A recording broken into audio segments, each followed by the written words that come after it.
All right, folks, this is it. We are finally into Oscar weekend, and this is it. This is kind of the beginning and the end here, so to speak. It's our last shot, and one last shot at trying to correctly predict who's going to win as far as the Oscars are concerned. And I've mentioned a few times this season. It's been a kind of stressful, kind of hard to predict, kind of crazy year. So it's kind of at this point, there's a couple parts of me that say, you know what, just throw out anything and you have a shot, pretty much, for some of these categories. Other ones do feel genuinely like locks, like it's this, and that's it. But,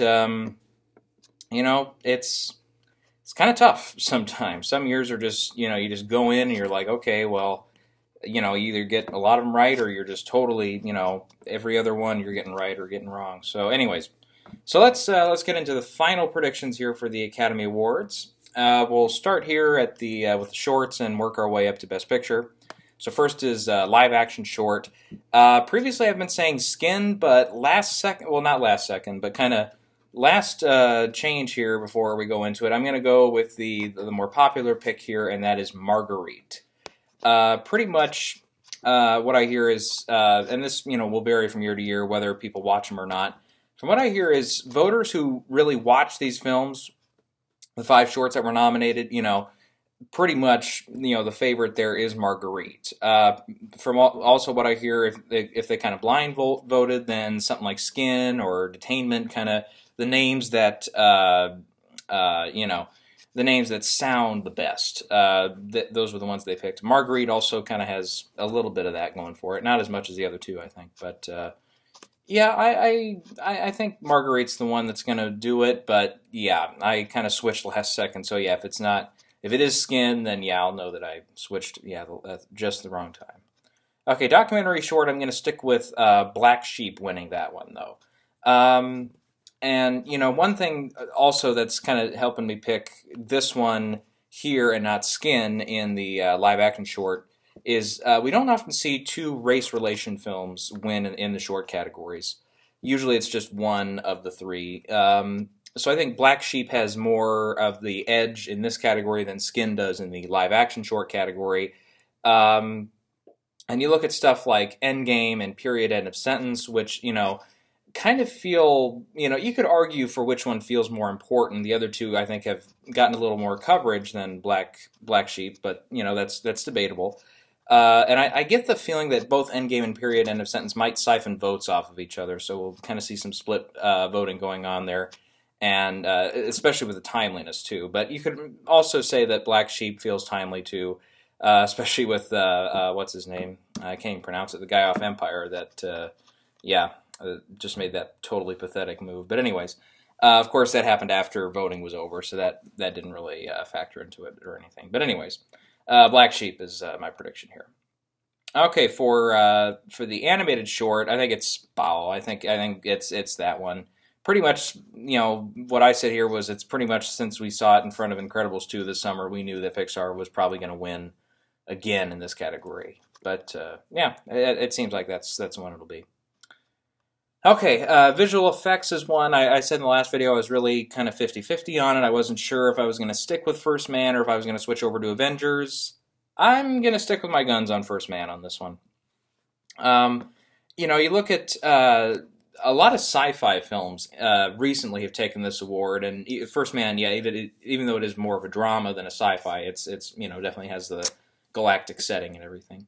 So you look at like Avatar, Gravity, Interstellar, Ex Machina, Blade Runner 2049 most recently. So the sci-fi films have really been doing well. You could argue that Avengers has some sci-fi moments to it, especially all the cosmic stuff, but it's a superhero film. As we mentioned, superhero films they're not traditionally the ones that win this category. You have to go back to 2004, and then before that you have to go back to 1978. So it's like, it's not very common.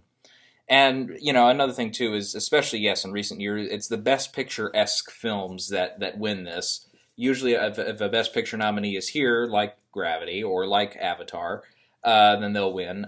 Sure, we did see Ex Machina take down The Martian, Revenant, and Mad Max, but, that arguably there could have been a lot of vote splitting happen there that helped Ex Machina win that one. Yeah, And it's also really interesting. This might be the best shot for First Man to win, potentially, looking depending on how you look at it. And funny enough, this was one that 5 months ago we all said was our best picture front runner, and it might just end up with visual effects and nothing else. Or it could, win one of the sound categories, and that could happen. Or it goes home empty-handed. Who knows? But yeah. Okay, sound editing we'll do next. And again, this is one I was kind of on the fence of, okay, is it going to be this, this, this? And I said Quiet Place. And I'm sticking with A Quiet Place on this one, too. A film about quietness winning sound editing. I know that sounds odd, but, look at Gravity won this a few years ago, and, it feels right to me with this one. There is, the loudest film in the category is First Man. You could also say the same for Black Panther, but... another thing, too, that could happen is the two sound categories overlapping, and sound mixing definitely feels like Bohemian Rhapsody this year. Or you could say sounds like Bohemian Rhapsody if you want to be a hipster. But anyways, and they did line up last year with Dunkirk, and they split the year before between Arrival and Hacksaw Ridge. It feels like we're going to split again this year. So I think, Arrival is another one I pointed out last time, where it's like the sound editing factor of it, I think, comes in with the creature design, too, in that film, or the alien design, whatever you want to say there. And, definitely the same is true for A Quiet Place. Okay, we kind of already gave this one away. Sound mixing is Bohemian Rhapsody, yeah. I just think that, this is the one. I mean, sure, you've got another musical in this category, so to speak, musical with A Star is Born, but... I don't know. I think if Bo Rap can pull that off, I think it will. And we already talked about how it has Best Actor pretty much in the bag with Rami Malek. That lined up with Ray, which also won sound mixing. So, yeah, I think that one makes sense. Okay, original song. This one feels like it was carved in stone since it was announced that Gaga and her crew were going to be writing original songs for the film. But I think it's Shallow from Star is Born. Yep, and that's probably arguably one of the easiest calls of the tech categories this year.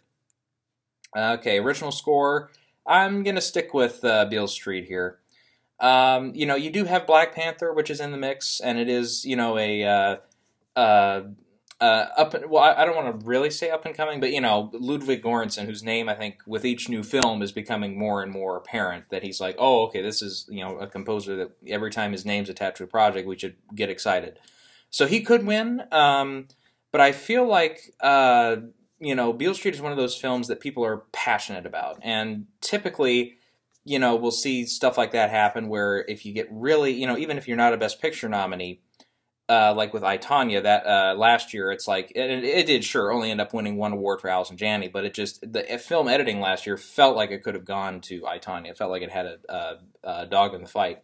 So Beale Street, I think, is similar in that way, not just that I have it winning supporting actress, but, but it feels like a passion vote kind of film. Okay, makeup and hairstyling. Again, this will probably be a pretty easy call. Vice, yeah.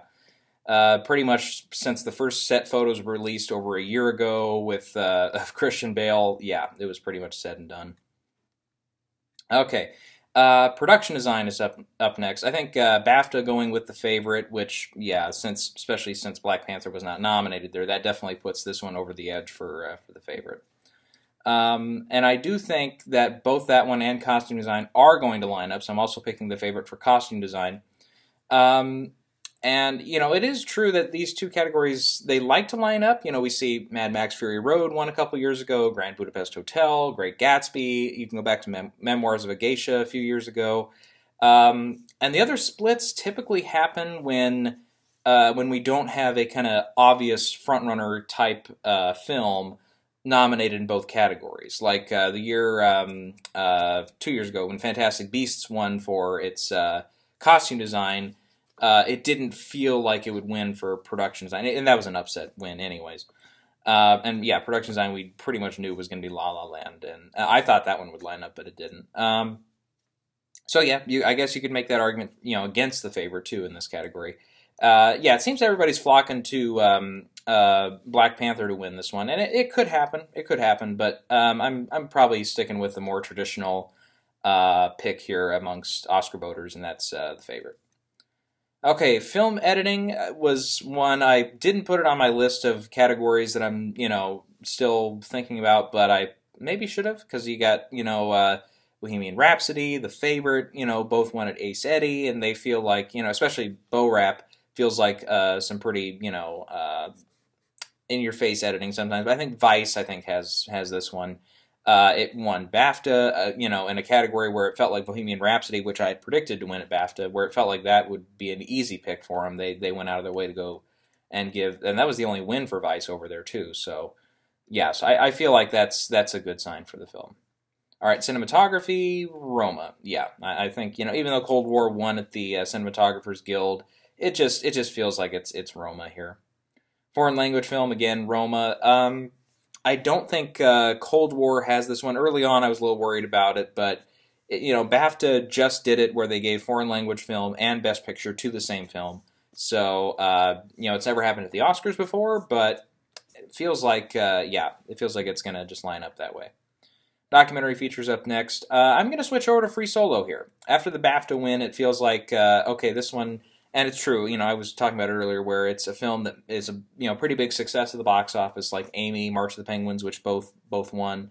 So Free Solo, I think in absence of something like Won't You Be My Neighbor, definitely gets the benefit there from that. Okay, animated feature. It's Spider-Man, End of the Spider-Verse. As Stan Lee said in Spider-Man 3, enough said. So I'm going to move on.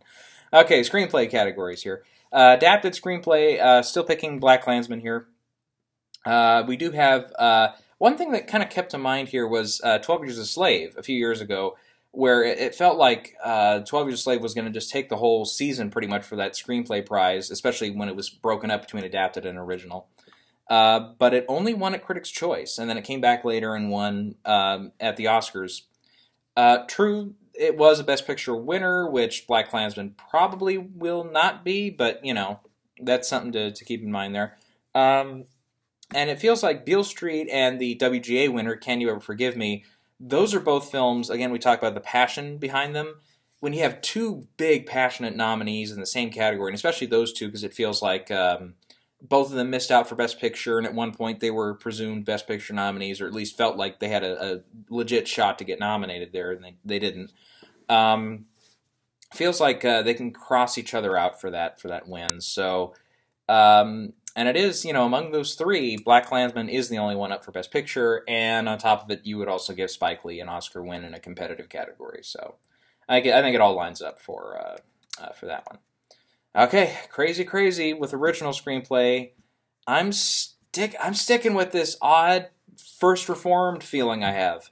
Now, this would be a Oscar history here, because to my knowledge, and I didn't actually look it up, but I can double check before we get to Sunday.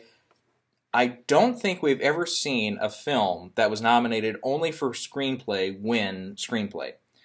I look back at, I thought I had an example with The Candidate, the Robert Redford film, but that was also up for sound that year, so that didn't count.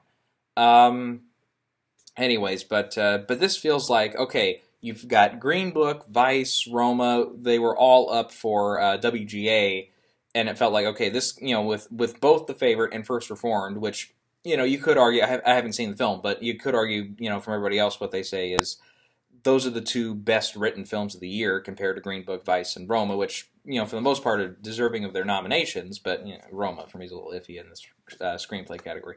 But, they really had a chance to capitalize on this and win, and then could go on to win at the Oscars, but they went with 8th Grade at WGA. So I think that kind of puts, as I was talking about in the other video, that puts Green Book down, that puts Vice down, puts Roma down in that 3rd, 4th, 5th. Maybe not in that order, but just in those 3 spots. And it kind of becomes a coin flip between The Favorite and First Reformed. And I think if The Favorite was going to win in this category, I think we would have seen, other than BAFTA, which it did win BAFTA, and that really just felt like, because everything at BAFTA for the most part was going to The Favorite. A lot of stuff went to The Favorite. I felt like that was just a BAFTA thing. There's a few categories that it feels like The Favorite won a BAFTA that it can't repeat at the Oscars, like makeup, it's not nominated. What was the other one I just thought of, and now I lost it. Best Actress doesn't feel like Olivia Colman has it in her to pull a giant upset. I don't think so, but yeah, so it's definitely not having those. Obviously, Best British Film was another big category it won. Obviously, you can't win that at the Oscars. It's not there.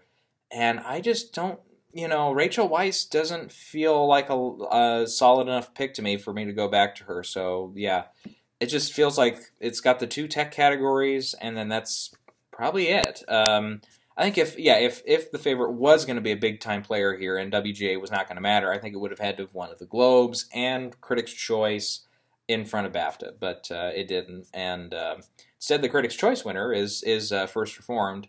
And true, that was the only big competitive place throughout the season it was nominated, and it won. So it's the only one so far of these to go pretty much, perfect record. When it's nominated, it wins, which I think also helps me pick it. And also, it just won a whole bunch of critics' prizes as well for screenplay. And on top of all that, you got a legend, Paul Schrader, who wrote Taxi Driver, co-wrote, I believe, both Taxi Driver and Raging Bull. I don't think he was a solo writer on them, but arguably two of Scorsese's best films ever, and I think the Academy wants to acknowledge that. So yeah, and and for all we know, this could also I forget how old is Paul now. He's getting up there, I think. Well, I mean, he'd have to be if he was still writing, all those years ago. 72, yeah. And we don't quite know yet what his next project's going to be, or we heard something about maybe Kevin Spacey being in it, but it feels like that's a long ways out.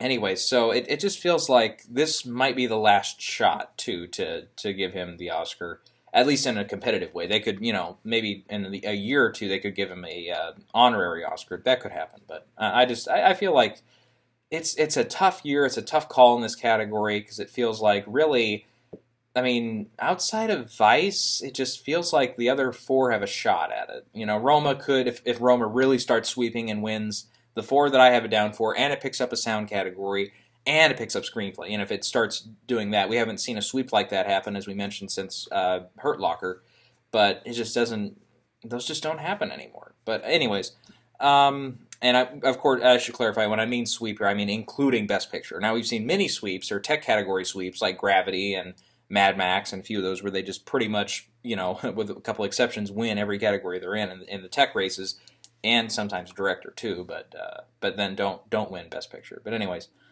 yeah.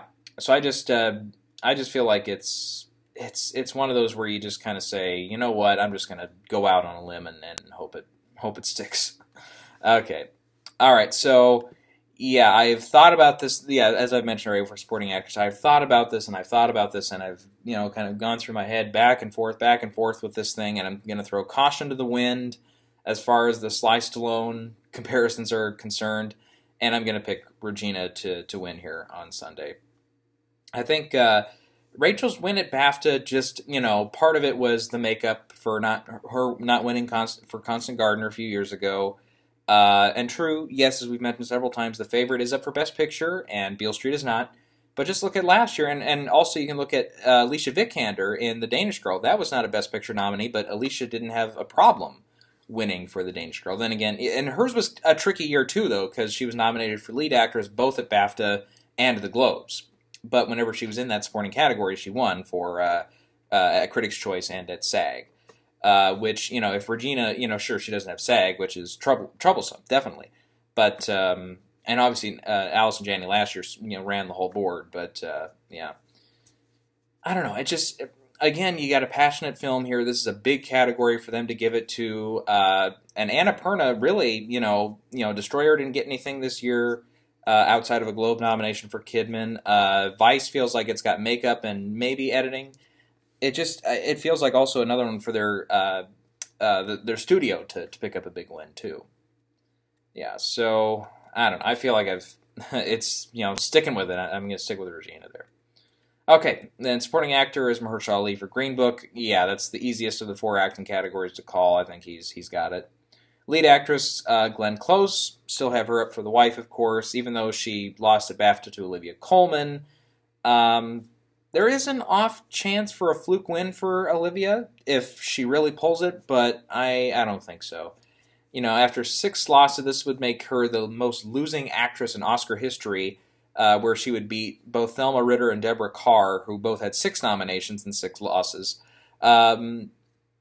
Then again, you do have Geraldine Page, who was nominated 7 times and lost every time, but then won on her 8th win for Trip to Bountiful, and she passed away a few months later. So, there is a chance though, and again, looking at age here, Glenn is. I'm just gonna look at these ahead of time, but oh well.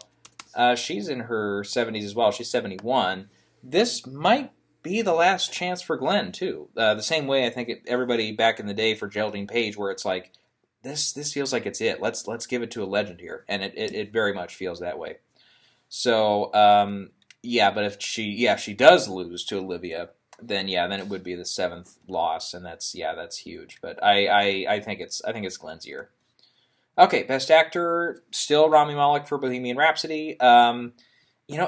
Funny enough, I'll tell you this: I had a dream the other night where it was Christian Bale who won. He got up on stage and he was very surprised and he gave a great speech, but I looked the next day on Twitter and somebody killed him overnight or so. It was not literally, but it was everybody was just fuck this. It should have been Rami Malek and all that stuff. But it was people were pissed. I mean pissed.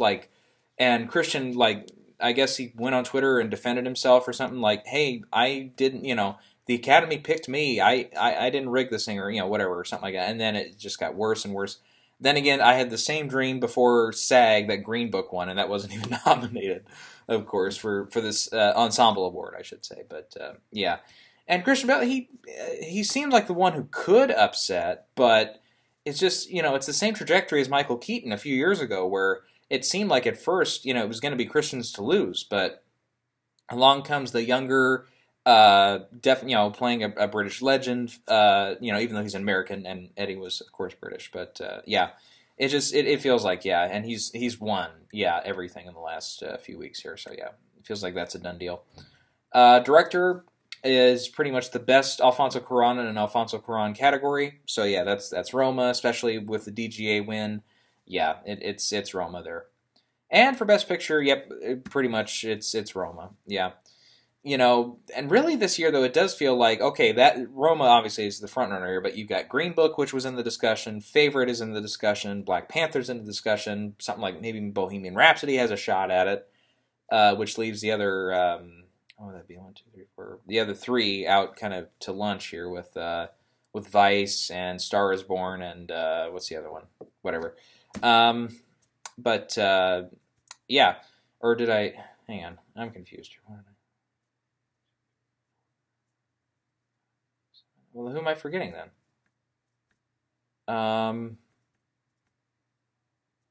Stars? Oh, Black Klansman. Yeah, Black Klansman. Yeah, I feel like Black Klansman. Yeah, it's another one where it's it's good to be nominated there, but it's probably not going to win. So especially the big key thing we talked about after BAFTA had happened was the BAFTA went crazy for The Favorite. 7 wins there. And it felt like, okay, best film, it's got it right. Nope, instead they give it to Roma. So it just feels like it's game over at that point for anybody else other than Roma here.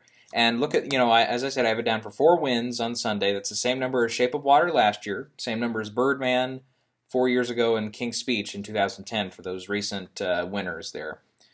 Anyway, so that's really, though, this year kind of feels similar to the La La Land year, where it's like, okay, you'll have one film which, La La Land won 6, went on a kind of tech sweep there, somewhat, even though it had 14 and only went 6 for 14. But, Roma feels like that, where, it gets the most wins, but then you have a lot of other films behind it that pick up an award or two. And I have 4 films winning 2 Oscars. It's Bohemian Rhapsody I have taken 2, Vice I have taken 2, The Favorite I have taken 2, and Beale Street I have taken 2. I think, I could really, in all this, I was kind of looking through, I'm like, well, what if it's this, what if it's this? I think The Favorite probably tops out at 4 at best, if it does take screenplay and supporting actress. I don't see it happening, though. Bo Rap I can see topping out at 3 if it does take film editing, which, film editing, the closest competitor, I think, is Bohemian Rhapsody. And that's one I almost switched to Bohemian at the last minute there, but I feel like it's Vice in that editing category. Those 3, and then if sound editing maybe, so that one potentially could go 4 out of 5. Yeah, that'd be weird. And then you've got Black Panther, which I don't have winning any Oscars on Sunday, but conceivably could win for score, could win for, I don't think song, but could win for costume design, might pull production design, and might pull one of the sound categories. I can see that one might go 4 out of 7. But yeah, I think Vice feels pretty locked in at 2. Beale Street feels like it's pretty locked in at 2. Yeah, otherwise, yeah, I think Roma, again, we mentioned could be up to 6 if it does pull screenplay and one of the sound categories, but I think, yeah, that's risky business, though, at this point to predict that. Anyways, so yeah. Yep, I guess that's really all I got for you here. That's all 24 categories. Yep, so I will be watching on Sunday, and yeah, as we talked about a little bit. They Oscars, of course, reversed their decision. All 24 categories are going to be aired, so we're going to be able to see all the presentations of all the categories and everything, which is always nice. But yeah, so yeah. So we will see you on Sunday. I will. I'm not going to do live reactions this year, just because really the camera I used for that just doesn't work with my new computer, so I can't upload the videos or anything, and I'd have to wait a few weeks before I could get editing on the other one, and the other computer that I used to use really is a pain in the ass now, so I can't, and it's old as shit, so yeah, it's unreliable at this point. So we'll just, as soon as the Oscars are over, I'll do a follow-up. We'll just quickly go down what happened, and I don't know, it feels like that might be the end there, yeah.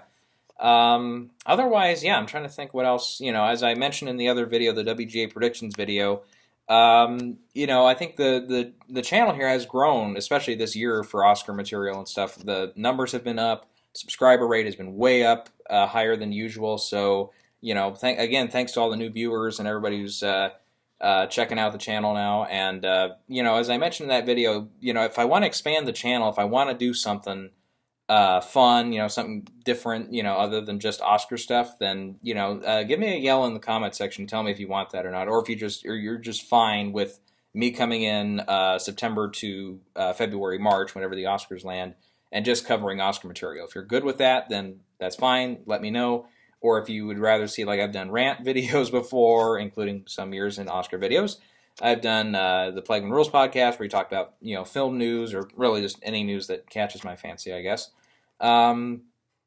Yeah, stuff like that. So just let me know what you guys would like to see, or if you're just good with what we have. All right, that's going to wrap it up. We will see you on Sunday, and again, good luck to everybody else who's predicting out there, and we'll see how poorly or how well I did this year.